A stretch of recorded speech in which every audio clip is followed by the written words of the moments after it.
Hello tout le monde, j'espère que vous allez bien. On se retrouve aujourd'hui pour un nouveau tuto Fimo et aujourd'hui on va tester la box La Voyageuse de chez Graines Créatives et vous allez voir, elle est vraiment géniale.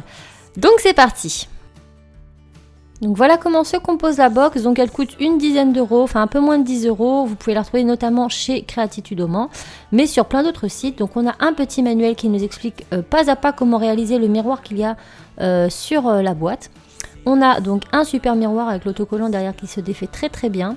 On a la notice Fimo et on a 3 pains de pâte. Donc moi je vais un peu décliner cette boîte puisque la box a une notice qui explique très bien. Donc je vais m'aider de la box pour faire la canne léopard et pour le reste je vais un petit peu laisser vaquer mon imagination. Donc je prends 3 petits morceaux de pâte comme ça pour faire ma canne. Donc je prends d'abord le caramel. Je viens mettre 2 outils pour former en fait un 8, comme ceci. Donc dans chaque petit trou, maintenant on va venir insérer 2 boudins de pâte chocolat. Donc je crois que c'est la chocolat, enfin en tout cas c'est le marron foncé. Donc j'en mets 2 comme ça. Donc là j'ai exactement suivi le pas à pas, sauf que j'ai pris un peu moins de pâte puisque j'aurais besoin de moins de canne. Ensuite je vais recouvrir toute une moitié avec des boudins. Donc de même taille ou pas de même taille, hein, ça n'a pas vraiment d'importance. De toute façon ils seront tous soudés ensemble après. Donc ce n'est pas grave. Et on recouvre donc la moitié de notre caramel avec ces petits boudins.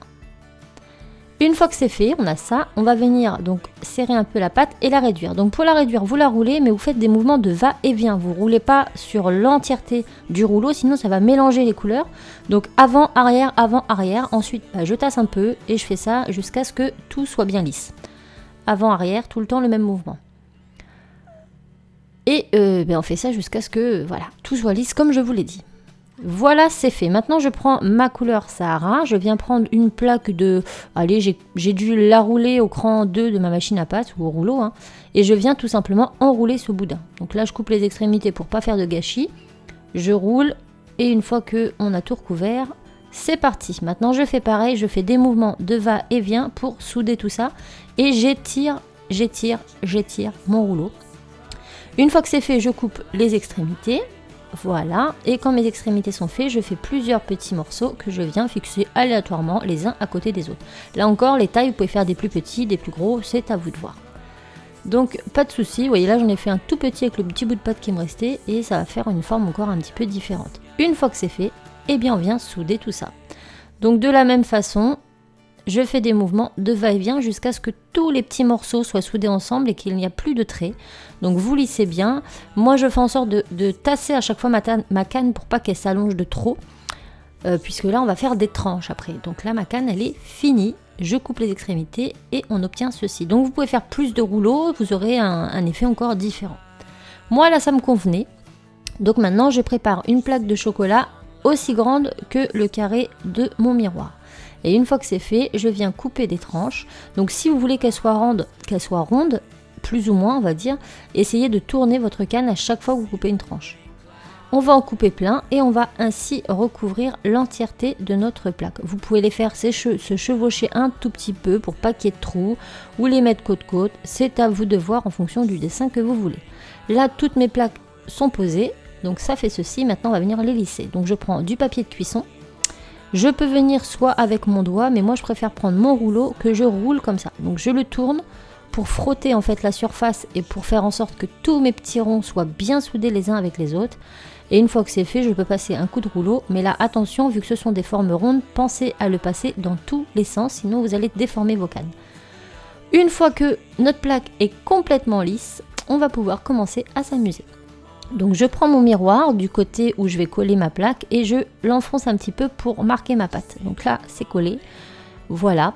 Maintenant j'ai la démarcation, je vais venir tout simplement découper le carré de mon miroir. Donc à ce stade là vous avez tout simplement le miroir de la box. Donc vous pouvez placer ça sur votre miroir et cuire. Mais moi je voulais complexer un peu la chose et vous donner surtout plus d'idées. Donc je mets ce petit carré de côté, je reprends de la pâte couleur caramel. Je fais une plaque à peu près au cran 0 de la machine à pâte et je fais pareil. Je prends donc là du Sahara et là par contre je l'étale très fin au dernier cran de la machine. Je passe le petit sur le gros, donc pour pas gaspiller trop de pâte, j'ai pris un gros emporte-pièce, je le marque et je place ma pâte dessus. et je coupe ce que j'ai pas besoin. Voilà, ça va tout simplement éviter que les pâtes se mélangent et qu'on gaspille. Pareil pour le caramel, je vais venir retirer ce que j'ai pas besoin. Donc j'étale aussi la plaque sur la plaque pour les sceller ensemble. Donc on obtient ceci. Maintenant je prends le gros emporte-pièce rond qui ne doit pas être plus gros que votre carré de base. J'emporte-pièce mais pas, j'enfonce pas entièrement.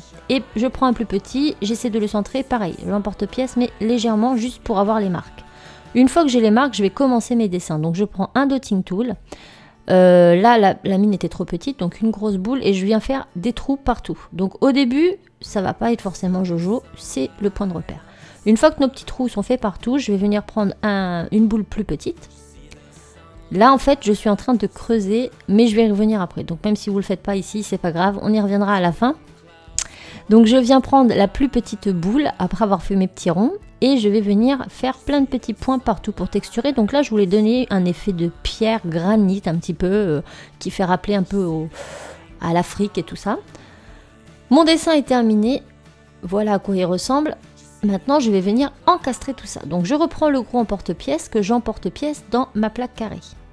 Je retire l'élément que j'ai en trop, donc le carré. Je le mets de côté et je viens refaire un rond dans le rond, un petit rond dans le grand rond. Je ne jette pas mes pièces, elles vont me servir après pour le bijou de sac. Ensuite, je prends le gros emporte-pièce, je re-emporte-pièce, donc ma pièce de tout à l'heure, comme ceci. Ici, on voit que j'ai un peu débordé, donc c'est pas grave, on reprend les outils et on refait des petits points et des ronds, tout simplement, comme ça, ni vu ni connu, on s'embrouille, hop, c'est parti. Et j'emporte-pièce le milieu, que je retire et que je mets de côté. On a tout ça, maintenant on va venir encastrer. Donc je prends le carré que j'enfile autour du grand rond, comme ceci. Ensuite je resserre le carré. Et une fois que c'est un peu resserré, pour lui donner sa forme droite, on va prendre notre lame et hop, on va tasser comme ça. Comme ça, notre carré redevient carré. Et ensuite on prend le petit rond du milieu et on le place dans le rond du milieu. C'est pas plus compliqué que ça. Donc là c'est fait. Maintenant je vais retirer ma pièce. Et je vais venir la lisser un petit peu pour enlever les éventuelles traces de doigts, etc. Donc d'abord je la place, comme ça c'est fait, on n'en parle plus, notre forme elle est placée. Après cuisson je vais recoller ma pièce. Je vais la décoller et la recoller pour être sûr qu'elle tienne dans le temps. Donc une fois que ça c'est fait, je reprends mon petit papier de cuisson, je le place dessus et hop, je viens frotter sur les taches léopard pour enlever les éventuelles traces de doigts, pour bien uniformiser tout ça. Donc maintenant c'est uniforme et là je trouvais ça encore un peu trop vite. Donc j'en ai rajouté, je voulais pas gaspiller ce que j'avais fait, donc j'ai repris le reste de canne que j'avais, je l'ai réduit. Hop, et je garde aussi cette pièce. Donc là c'est le rond, bon j'ai un peu fait à la va-vite, mais c'est le rond que j'ai fait en forme de goutte, donc on va y revenir après aussi, donc ne vous attardez pas sur ce passage, on va s'attarder sur la canne. Donc je coupe les extrémités, je la coupe en deux, je les remets l'une sur l'autre, je viens tout simplement rouler, mouvement de va-et-vient. Donc là vous voyez que ça s'est un petit peu mélangé parce que ça devient plus petit, mais ça va pas changer grand chose. Une fois que j'ai ça, je vais venir découper un morceau assez gros pour faire mon bouton. Donc moi j'en ai fait deux parce que je voulais être sûre d'en avoir un joli. Une fois que c'est fait, on aplatit un petit peu et je vais prendre le plus beau en fait. Je décolle, je viens prendre l'autre côté pour pas qu'il y ait de traces de doigts, je le pose, et oui il me plaît pas, je pose mon bouton à l'endroit où je veux, donc je lui redonne sa petite forme bien comme il faut. Je le pose et avec un petit dotting tool, je viens faire deux petits trous pour faire les trous de mon bouton.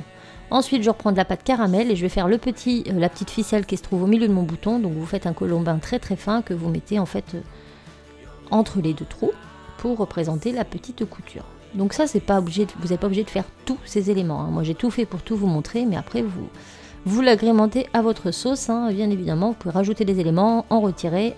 Moi, je voulais vous donner une seconde idée de customisation avec ce coffret et j'ai utilisé uniquement les pattes du coffret.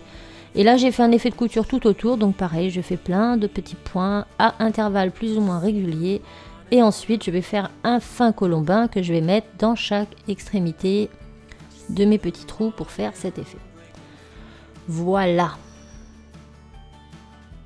Donc il n'y a rien de compliqué, vous faites ça tout le tour et vous aurez votre effet couture. Maintenant que mon effet couture est fait, je vais revenir sur mes fameux petits trous. Donc je les réécarte un peu et vous allez voir que la couleur marron du dessous apparaît à l'intérieur. Donc je trouvais ça vachement sympa, ce petit contraste de couleurs. C'est pour ça que j'ai mis 2 pattes l'une sur l'autre, une fine et une épaisse. Et ça c'est fait. Maintenant je viens faire mon bijou de sac. Donc je reprends les 2 petits ronds que j'avais en porte-pièce qui me restaient. Je les ai formés en forme de goutte et je les ai encastrés l'un dans l'autre. Jusque là, rien de compliqué. Maintenant, vous allez faire exactement la même chose que dans le rond du milieu. C'est-à-dire on va faire les gros ronds un peu partout. Bien creuser pour que le marron ressorte. Et ensuite, on fait plein de petits trous partout. Et voilà, c'est tout. Donc là, pour cette pièce-ci, on va mettre tout au four. Le miroir, on le met 20 minutes à 110 degrés. Par contre, cette pièce-là, on va la mettre que 10 minutes puisqu'on va faire une semelle après. Donc, une fois que nos pièces, elles sont belles, elles sont propres, on passe au four. Le miroir, 20 minutes à 110 degrés. Cette pièce-là, 10 minutes seulement à 110 degrés. C'est parti, on enfourne. Celle-ci est finie de cuire. Elle a passé 10 minutes au four.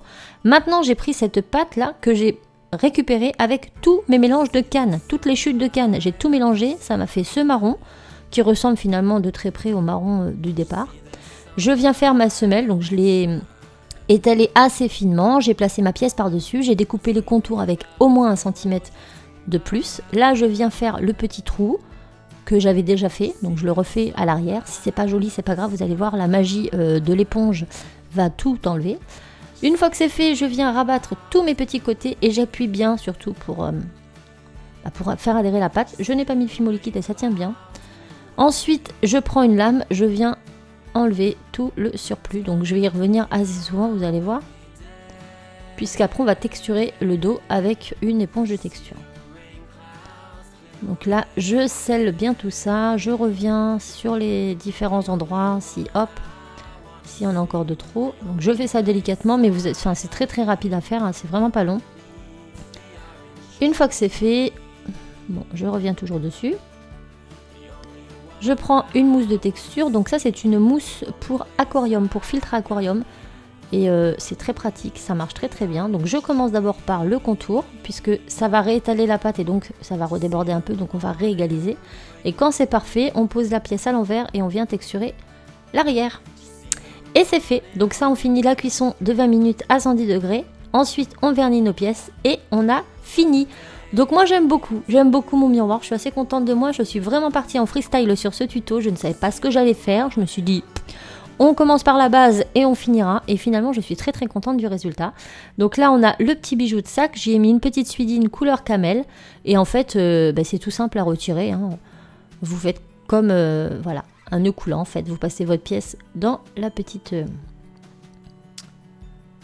pièce. Et voilà ce que l'on obtient. Donc c'est super sympa, le bijou de sac et le miroir de sac. Moi j'ai trouvé ça plutôt sympa, original et dans la saison. Et voilà, j'espère que ça vous aura donné des idées, que ça vous aura plu. Je vous embrasse et je vous dis à très vite. Ciao!